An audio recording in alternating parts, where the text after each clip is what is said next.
आज Doubtnut app download करें। Doubtnut पर अपने सभी गणित, रसायन विज्ञान, भौतिक विज्ञान और जीव विज्ञान के डाउट्स का करो सफाया। बस प्रश्न की फोटो खींचो, एक ही प्रश्न को क्रॉप करो और तुरंत वीडियो सोल्यूशन पाओ। अभी डाउनलोड करें। इस क्वेश्चन में हमें गिवन है किसी पिंड में स्थानांतरीय गति एवं घूर्णी गति एक साथ नहीं हो सकती, ये बताना है सत्य है या असत्य। तो इस क्वेश्चन का आंसर क्या हो जाएगा हमारे पास? असत्य। किसी पिंड में स्थानांतरीय गति और घूर्णी गति एक साथ हो सकती है। ठीक, यहाँ पे लिखा है नहीं हो सकती, ये बिल्कुल गलत बात है, हो सकती है। अगर एग्जाम्पल देखें तो जब हम अपनी साइकिल चलाते हैं तो जो साइकिल का पहिया होता है वो घूर्णी गति भी करता है और स्थानांतरीय गति भी करता है। तो यहाँ से हमने अपना डायग्राम बना लिया। इस डायग्राम में देख पा रहे हैं हमारे पास एक पहिया है, ठीक, जो एक क्षैतिज सतह पे रखी गई है और ये हमारे पास अभी हम कह सकते हैं ये हमारा घूर्णी और स्थानांतरीय गति कर रही है। इसका मतलब क्या होगा? अगर ये घूर्णी गति करेगी तो अपना इसका जो केंद्र होगा उस केंद्र के परितः ये क्या करेगी? घूमेगी। तो मान लेते हैं इसके घूमने का जो वेग है वो कोणीय वेग ओमेगा है।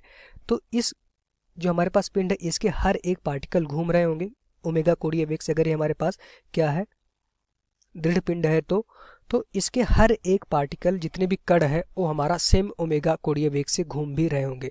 अब हमने कहा कि ये घूमते हुए आगे बढ़ रही है, मतलब अगर सिर्फ यहाँ पे अगर ये घूमती तो स्थिर रहती, सिर्फ लगातार घूमा करती, लेकिन हमने कहा ये आगे भी बढ़ रही है। तो ऐसा बिल्कुल हो सकता है कि यहाँ पे घूर्णन गति तो हो ही रही है, इसका जो द्रव्यमान केंद्र है वो हमारा आगे भी रैखिक गति करे v वेग से।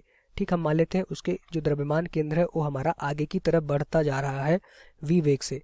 तो यहाँ पे अगर उदाहरण देखें तो जब हम अपनी साइकिल की पहिया देखते हैं, अगर आगे वाली पहिया देखें तो उसका जहाँ पे पहिया हमारी बधी रहती है धुर से, वो हमारा स्थिर रहता है हमेशा और वो सिर्फ रैखिक गति करता है। ठीक, वो घूमता नहीं है, सिर्फ वो रैखिक गति करता है, आगे की तरफ बढ़ता है, लेकिन जो हमारे पास पहिया है वो घूमती रहती है। तो यहाँ से हम देख पा रहे होंगे कि घूर्णी गति और स्थानांतरीय गति एक साथ हो रही है। अगर यहाँ पे अलग अलग इसको बनाए तो यहाँ पे हम क्या देख पा रहे थे? एक तो हमारे पास यहाँ पे घूर्णन गति हो रहा था, इस तरह से हमारे पास ये घूम रही थी, प्लस ये हमारा आगे भी बढ़ रही थी, एक साथ घूम भी रही थी और उसी क्षण हमारे पास ये जो गेंद थी या पिंड था वो आगे भी v वेग से बढ़ रहा था। तो ये हमारे पास कौन सी गति है? घूर्णी गति है। ठीक, जो अपने द्रव्यमान केंद्र के परितः घूम रही थी और इसका जो द्रव्यमान केंद्र खुद जो द्रव्यमान केंद्र वो v वेग से आगे भी बढ़ रहा था। तो ये हमारे पास कौन सी गति होती है? रैखिक गति, या फिर इसको स्थानांतरीय गति बोला जाता है। स्थानांतरीय गति क्यों? क्योंकि ये बार बार अपनी जगह को बदल रहा है, स्थानांतरित कर रहा है। पहले कभी यहाँ था, फिर कुछ देर बाद ये हमारा यहाँ पहुँच गया, कुछ देर बाद ये यहाँ पहुँच जाएगा। तो ये बिंदु हमारा बार बार परिवर्ती हो रहा है, स्थानांतरित हो रहा है। तो ऐसा बिल्कुल संभव है कि एक साथ घूर्णी गति और स्थानांतरीय गति हो सकती है किसी भी पिंड में। ठीक, और इसका बेस्ट एग्जाम्पल क्या है? हमारे पास साइकिल का पहिया। दूसरा, हमारे पास अगर कोई भी particle, charge particle magnetic field में किसी थीटा कोण पे रखता है, चुंबकीय क्षेत्र में गति करता है, तो वहाँ भी वो क्या करता है?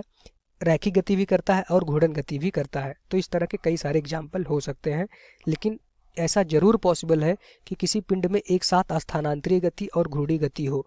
यहाँ पे हम देख भी पा रहे हैं बिंदु O के परितः पिंड हमारा घूम भी रहा है और ये आगे भी बढ़ रहा है। आगे बढ़ना मतलब ये स्थानांतरीय गति हो गई और घूमने का घूर्णी गति हो गई, जो कि दोनों हमने अलग अलग बना के यहाँ पे देखा।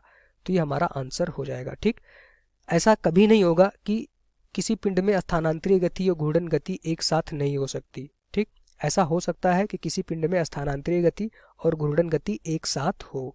ये हमारा इस क्वेश्चन का आंसर हो जाएगा। Thank you. कक्षा 6 से 12वीं से लेकर नीट, IIT, JEE वो एडवांस के लेवल तक 1 करोड़ से ज्यादा छात्रों का भरोसा। आज ही डाउनलोड करें डाउटनेट ऐप या व्हाट्सएप करें अपने सारे डाउट्स 8400 400 400 पर।